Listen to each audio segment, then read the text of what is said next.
This is the terrifying scenario that two sisters faced when they were brutally attacked in their own home. Here's their story. It had been 8 days since we moved in. It was clear down in the basement and my door was closed. I had just about fallen asleep. And I was just in my bedroom finishing up on some emails, and that's when it happened. I could hear footsteps. And I looked out my window and there was a male coming in my room.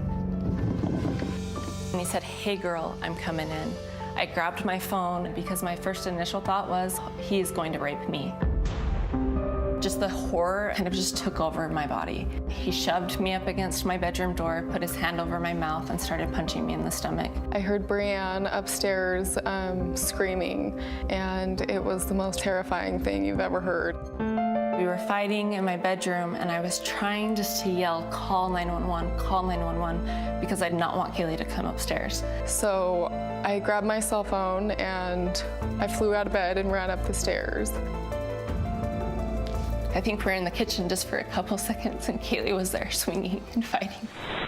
What do you want? Hello? What do you want?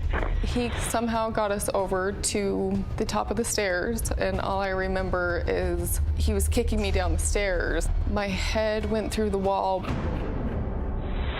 Stop us! Stop us, please! I remember saying, "Kaylee, he has a knife. We need more help. You need to go and get more help." And Kaylee just said, "I'm not leaving you, I'm not leaving you." And I said, "No, Kaylee, you have to leave us, we need more help."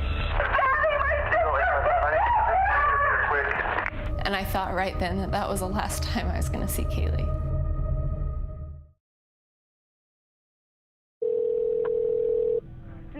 What's the location of your emergency? Sandy Hook Elementary School, shots fired. A shooting at Sandy Hook Elementary School. Keep hearing popping. North outside the door, I don't want to. Okay, I'm not going to go barricade whatever doors you can, okay? I still hear him shooting. These children are saying there's a man with a gun. Please hurry. They are scenes burned in our minds forever. Columbine, Sandy Hook, Aurora, Virginia Tech. They started blowing up and shooting everyone in the cafeteria. Once just schools, colleges, a suburban movie theater. Now battlegrounds with memorials to the fallen. As a country, we have been through this too many times. And just this past summer, another heart-wrenching shooting. We have a special breaking news report. Police have confirmed a shooting. 24-year-old reporter Allison Parker and 27-year-old photojournalist Adam Ward were killed on camera during a live news report. And the woman they were interviewing, Vicki Gardner, badly wounded.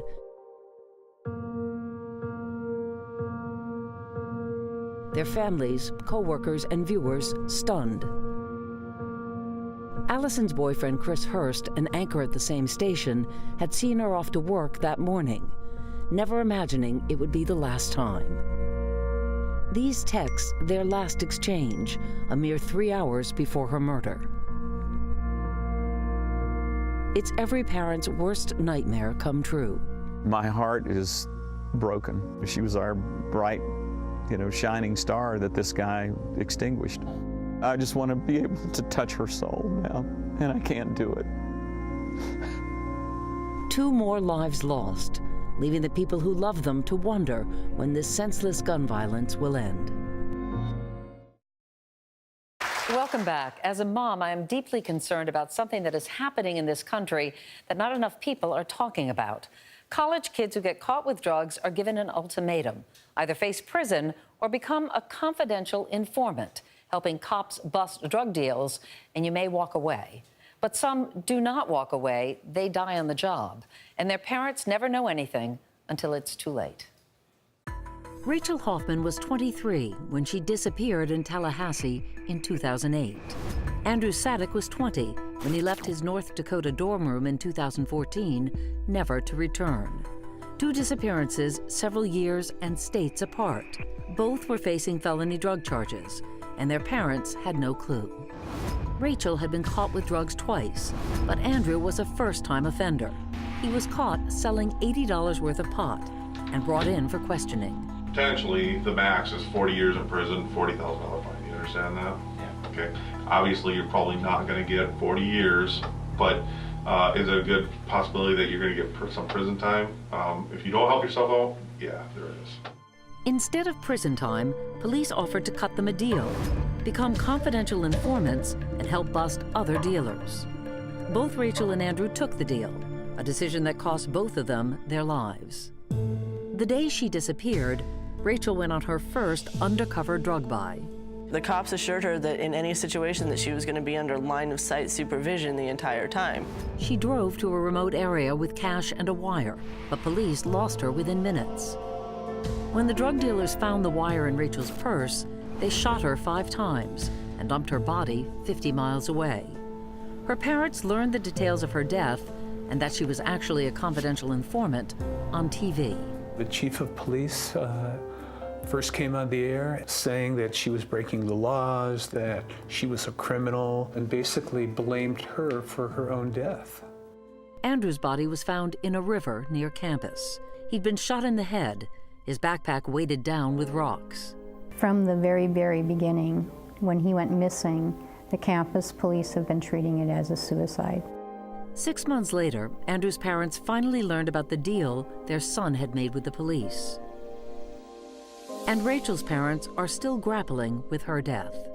You never think this is going to happen to you. I sit with her every day. Sometimes I can talk to her, and I miss her dearly. We are back with Irv Hoffman and Lance Block. Irv's 23-year-old daughter was killed on a drug bust after she signed up to become a confidential informant. Lance is the attorney who says police have no business allowing college kids to risk their lives doing the job of a trained officer. Joining us now is a narcotics detective who believes in the program and actually recruits young adults to participate. Please welcome Detective Brian Saley. Welcome, Brian. Thank you for joining us. Tell me, Brian, why you are a proponent of this program. Why do you think it's good? I've seen firsthand in my 35 years as a police officer, 26 years working narcotics, the good that informants do. Informants are able to get us into places that we couldn't get into. They are able to give us information about the drug trade we wouldn't know, because these people are involved in the drug trade. So these adults are involved in it. I may have to work weeks watching a drug house to establish my probable cause, but I can take my informant and go in 5 to 10 minutes, have my probable cause. So these people, because the knowledge they have of the drug trade and cooperating with us voluntarily, and this is all a voluntary basis, really help us make an impact and try to take violent criminals off the street. But Brian, do you think it's voluntary when you've got a scared kid and you're telling them that they may face prison time if they don't do this, and you're not advising them to talk to? How is that voluntary? It feels to me almost like they are a tool for you all and they're expendable. No, these are people. These are adults. They understand what's going on. No threat should ever be made against them. I believe in wholeheartedly telling them the truth of what they're facing, and it's their decision. Consequences either ways. They have the choice on what they're going to do. Well, then why don't they have the choice, Brian, to call a lawyer or to call their parents? Why don't they have that choice? And I'm not trying to, I'm just trying to understand, because if it were my daughter, it was Irv's, if it were mine, I would sure want that phone call. We never tell them they can't talk to anybody until after they've decided to work for us. Once somebody, I understand, once somebody decides to work for us, we tell them, okay, this is for your safety, because if you start telling people, the more people that know about it will make it dangerous. So we talk to them about what they do for their safety. Brian, what you're not telling us is that this is really about statistics. The more arrests, the greater the funding. And billions of dollars are handed out by the federal government, by grants, state and local government. And that's really, it's money that's driving the use of civilians to do the most difficult type of police work. I mean, you know as well as I do, Brian, that we don't use civilians to write parking tickets or direct traffic, but we've got them out doing the most dangerous type of police work, going undercover. Go ahead. I understand where you're coming from, but I'm going to tell you, I work and live in my community. It's not about statistics. It's about impacting the community, doing the best job I can to make things as safe as possible for the area. While people will talk about, well, these are just small-time drug dealers, the drug cartels would not exist if we didn't have the small-time drug dealers, because the small-time drug dealers getting their drugs from mid-level dealers who are getting it from larger level dealers. And we have to attack at every angle of the drug. Go after the drug cartels, but not Rachel Hoffman. I'd like to get Irv have a chance to talk. I just want to say that, how about people with addictions? Are they criminals or do they need addiction treatment? I'm a firm. You know, I'm sure everybody here has or knows somebody that has a friend that has an addiction problem. Are they an addict or are they a criminal? That's what I'd like you to know. I'd like to hear that. I believe in rehabilitation. It doesn't seem like you do. You put everybody out on the streets to do your work. No. Imagine being convicted of a crime you didn't commit and locked away in prison for almost 10 years. My next guest says if it happened to him, it can happen to any of us. Take a look. Ryan was a real easy kid to raise. He was just such a loving child. When I would take a trip, he would go with me.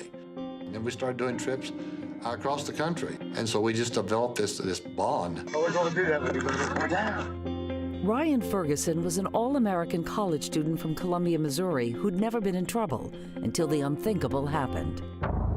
Leslie called and said, "Have you heard that Ryan's been arrested?" I go, "That is ridiculous. I guarantee you that did not happen." It's like being in a bad movie.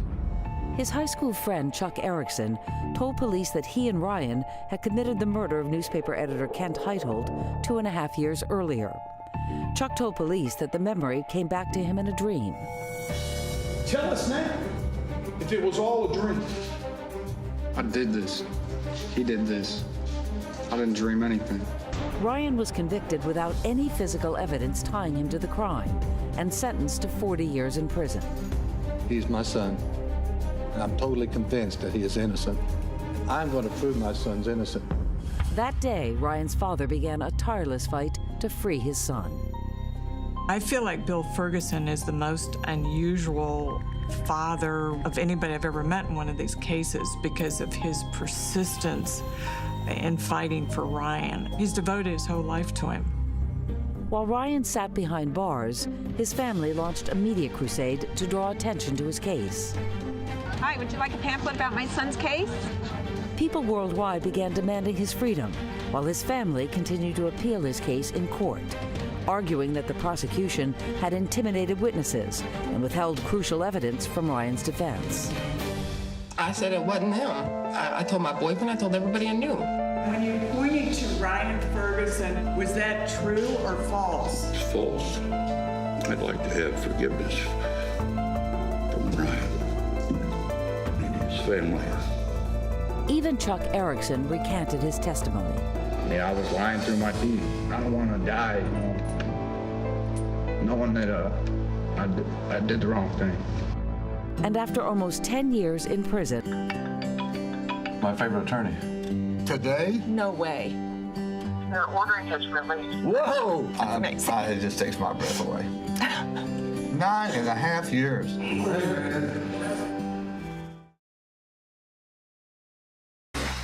It is hard to believe that next week marks the 20th anniversary of O.J. Simpson being found not guilty of murder. Today, for the first time ever, Ron Goldman's sister Kim will sit down face-to-face with one of the jurors who chose to acquit O.J. It feels like just yesterday that we were watching this case unfold in front of us, and I doubt anyone will ever forget the trial of the century.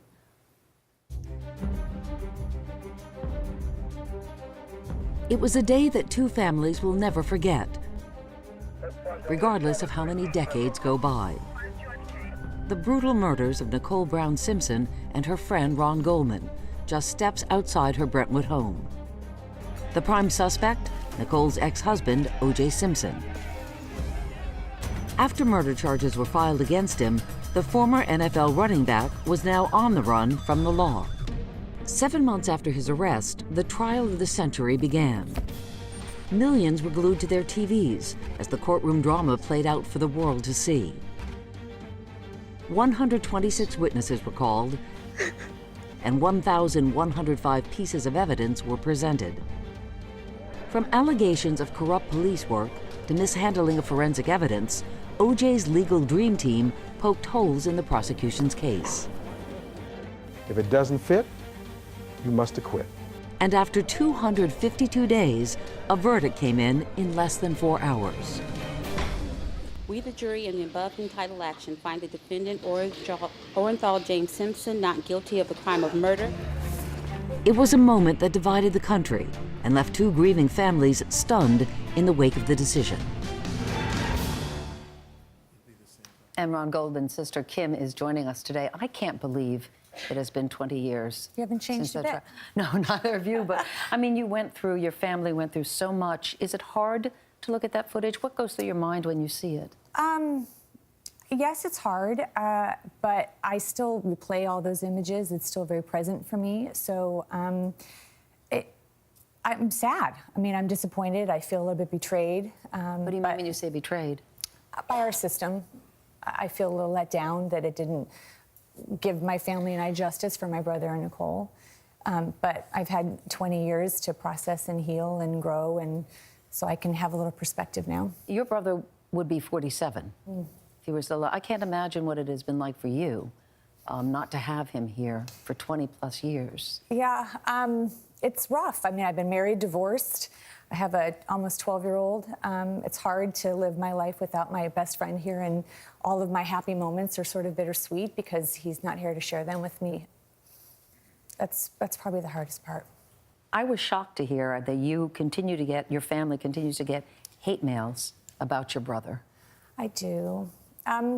People on the internet are relentless sometimes and don't realize the impact of their words. I get hate mail about my brother. What do they say? That he deserved to get stabbed to death because he was sleeping with a married woman, which he wasn't. But yeah, that he deserved everything was coming to him. We get very negative emails about our religion, about our family's pursuit of justice. And what do you mean your religion? Oh, we're gold diggers because we're Jewish, so people always have to say something negative about that. So how does your family handle that? Because you've been through so much, and to have that constant barrage of hate coming your way.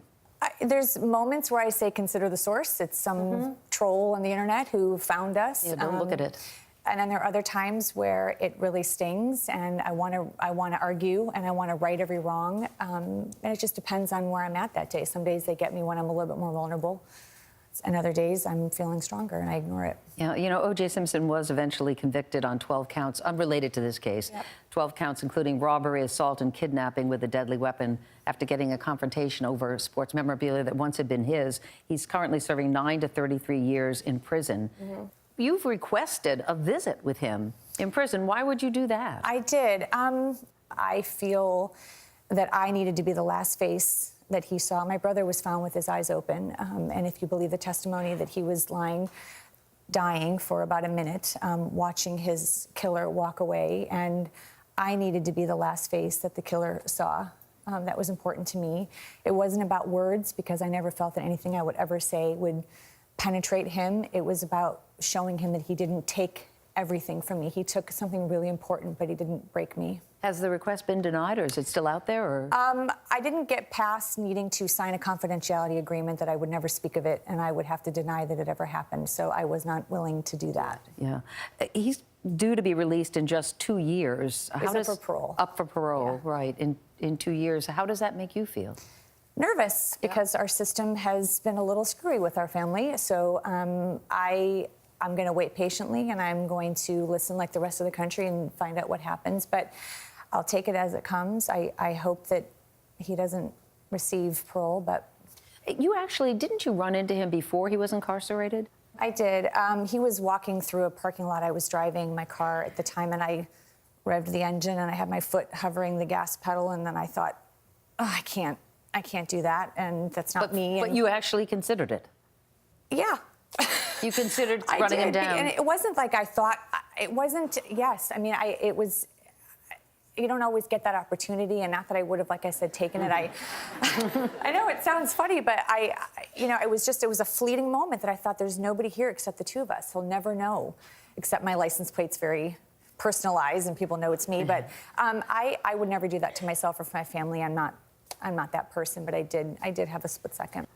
I know that this is hard for you. I mean, it's difficult to revisit this, but sharing your story is important to you. You wanted to be here. Yeah. Your new book, Media Circus, A Look at Private Tragedy in the Public Eye, is out today. Yeah. So what can viewers learn from what you went through? I want people to take away to be responsible with what they share, what they comment on, what they forward. I would like the media to be sensitive and respectful to families that are grieving. And I just think people will have a very interesting look behind the cameras. And you do not feel that your family was treated with respect in terms of their grieving?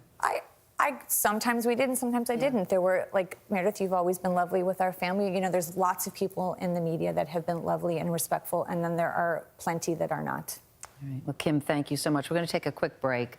But up next, one of the jurors who found O.J. Simpson not guilty will sit down face-to-face with Kim for the first time. Would she still acquit him today, knowing what she knows now? Stay with us.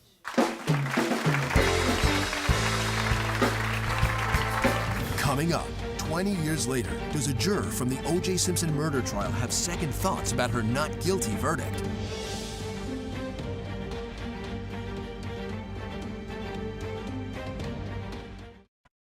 We, the jury, in the above entitled action, find the defendant Orenthal James Simpson not guilty of the crime of murder. It has been almost 20 years to the day since O.J. Simpson was found not guilty in the murders of Kim Goldman's brother Ron and Nicole Brown Simpson. She's never come face-to-face with any of the jurors who made that difficult decision, but one of them is here today. Please welcome Yolanda Crawford. First time you ladies are meeting. And I know it's not easy. I mean, you just answered a jury notice in the mail, like so many of us have done, and as a result, your life was turned upside down for sure, so we appreciate you being here. Yolanda, you have never spoken with Kim before. I know that. Right. In the past 20 years, have you ever thought about what you would say to her family, or the Brown family? I just want to, express my sympathy for the loss of your family member, and I'm sorry that I couldn't give you what you were looking for. Thank you. But you feel in your heart that you did what you were asked to do. I felt like we followed the instructions of the judge and of the system, and it called for a not guilty verdict because of, I want to say, the reasonable doubt, and that was there in the case for us. So, Kim, the last time that you were in the same room with Yolanda was when that verdict was read, and we heard you audibly cry out. So what does it feel like for you to be sitting next to her? Awkward and a little uncomfortable. Tell me about that. Well, I want to be able to extend some compassion and understanding for what you experienced. Just struggling a little because I don't agree, and the decision that 12 jurors made changed the trajectory of my life and our family's life. And it's hard to understand how two people can sit in a room and hear the same exact evidence and come to two completely different thoughts. Was there a time during the trial when anybody thought he is guilty or thought he might be guilty? Did that ever cross the minds of any of the jurors? That was never discussed. We didn't talk about the trial back at the hotel room. We only deliberated inside the court, and for those 4 hours.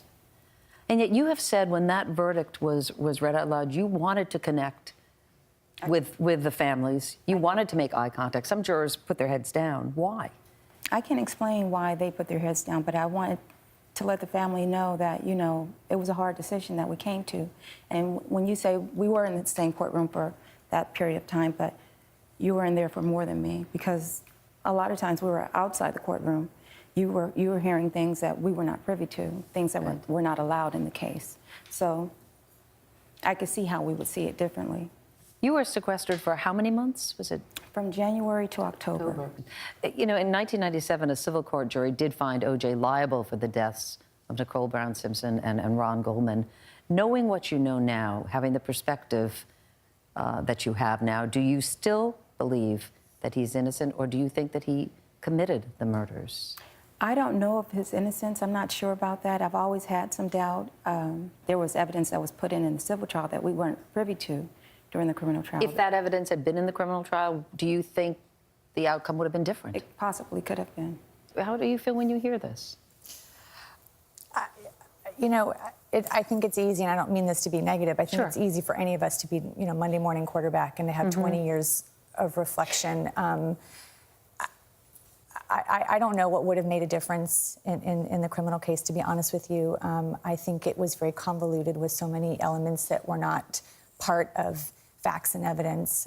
If I remember, I think, Yolanda, at one point you said that, you know, Furman and the race issue became, it was a fiasco, and you were distracted by that a little bit. And again, I just go back to evidence is evidence. And yes, there were new pieces of evidence in the civil case, but I don't know that it would have impacted. It's hard to believe that with the 1,000 pieces of evidence that were in the criminal case, that one or two more pieces would have made the difference. See, the question is, did you decide not guilty because the prosecution did a lousy job of presenting its case? That's one thing. Or did they decide because you feel they just didn't see the evidence in front of them?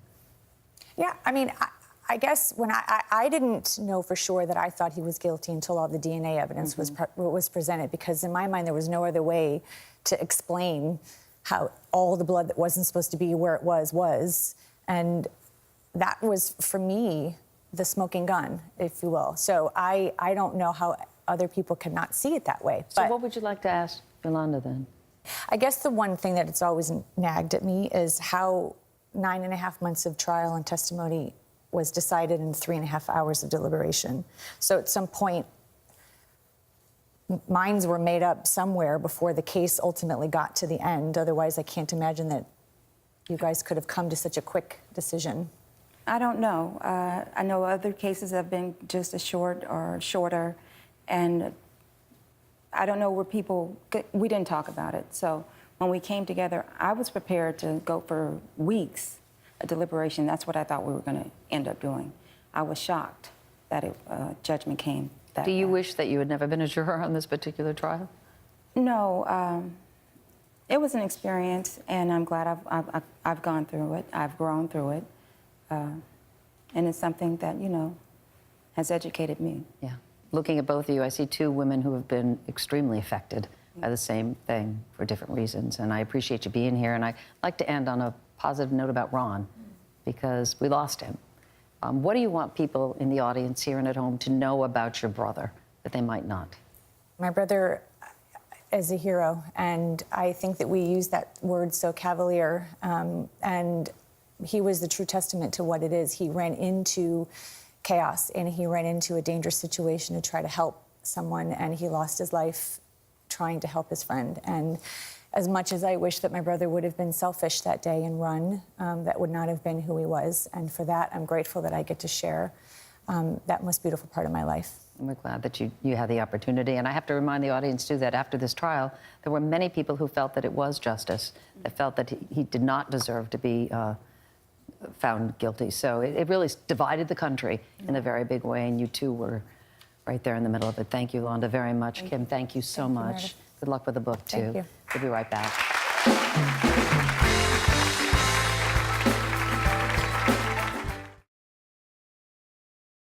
It was supposed to be a simple mother-daughter driving lesson, but it went tragically wrong.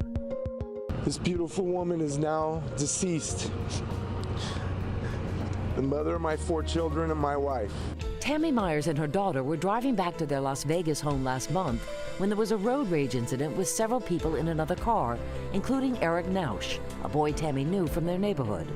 According to news reports, Tammy was so angry that after she got home, she asked her son to go with her to confront the 19-year-old boy. But after finding the car and trying to chase it down, they quickly turned back when shots were fired at them. Nausch then followed them home, firing his gun multiple times and killing Tammy. He's been indicted for murder, but argues it was self-defense.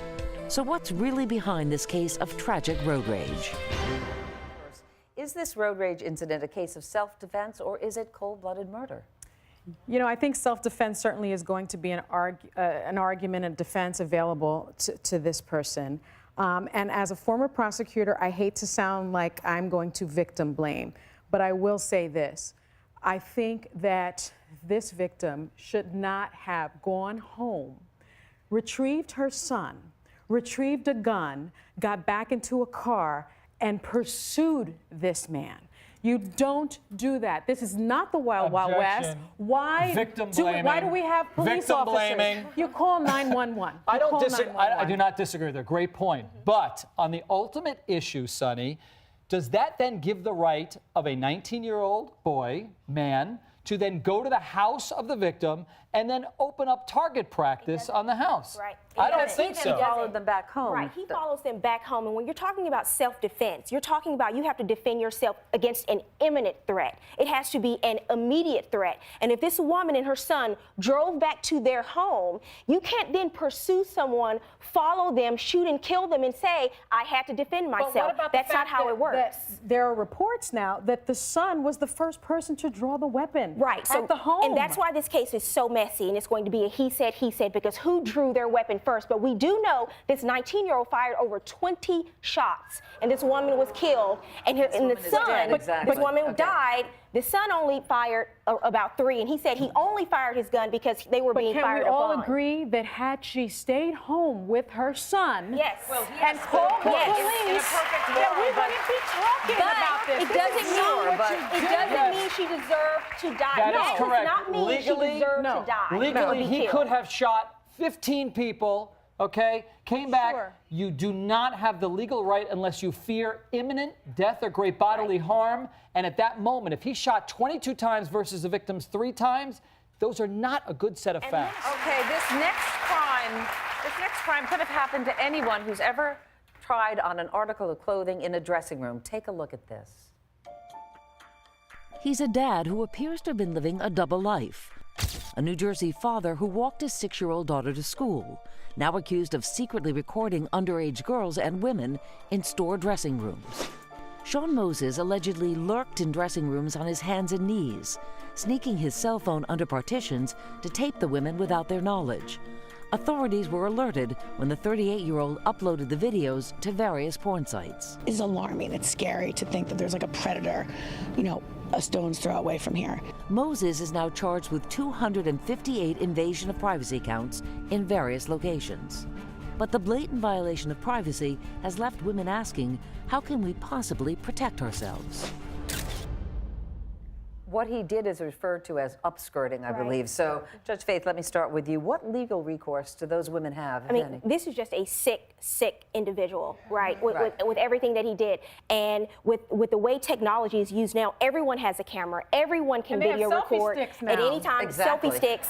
And they're so well hidden. So you try to be vigilant about your surroundings. So people, they hide them, they put them in bags, they bump up against you, and the next thing you know, there's a photo of you. So a lot of times, you can't protect yourself until after the person is caught. And then you look at our laws and how we are legislating these laws. They could be better. The law is not kind of with the technology in some places. In Massachusetts, for example, this wouldn't be a crime unless she's either partially or completely nude. So the gal who's wearing undergarments, somehow that's not a crime. Isn't it? And that's infuriating to me because guess what? I have a thong on and I have some Spanx on, if I'm full disclosure, but I have this dress on and I'm in a public place, but I don't expect everyone in this audience to be able to see what I have underneath. I have an expectation of privacy. So you do, but does the law have the same expectations? So what happens is a lot of prosecutors or legislators will say, then you still have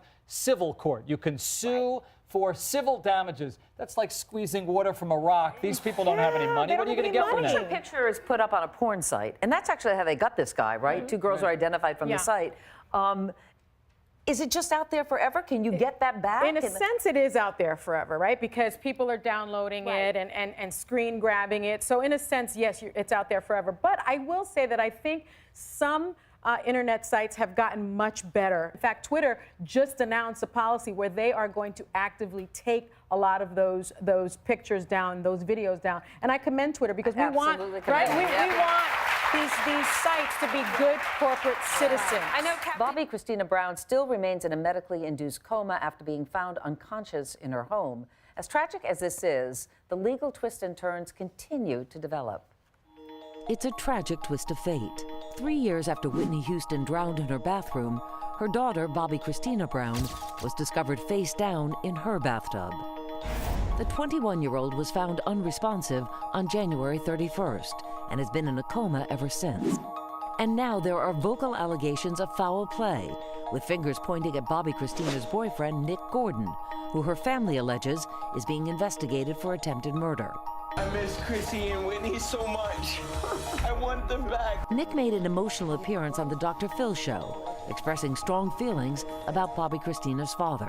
I hate Bobby Brown. But the interview quickly turned into an intervention for Nick's drug and alcohol abuse. I want you to go straight to rehab. And the question remains, what really happened to Whitney's daughter?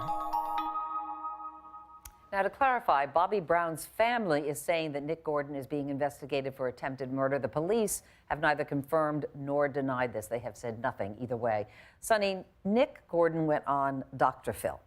Was that a smart move? If I'm his lawyer, right, if I have my lawyer hat on, no, that wasn't a smart move, right? And no defense attorney is going to want him to do that. But if I take my lawyer hat off and I put my mommy hat on, I saw a young man that is so messed up that I am happy that Dr. Phil intervened and that young man is in therapy and in rehab. Because we don't want to see another death without being on television. On national television. I had this exact scenario. My client wanted to be on Dr. Phil. He ultimately was. But I said, you are not going until this case is done with. Your desire to be on Dr. Phil is outweighed by the fact that you may be somebody's girlfriend in prison any day.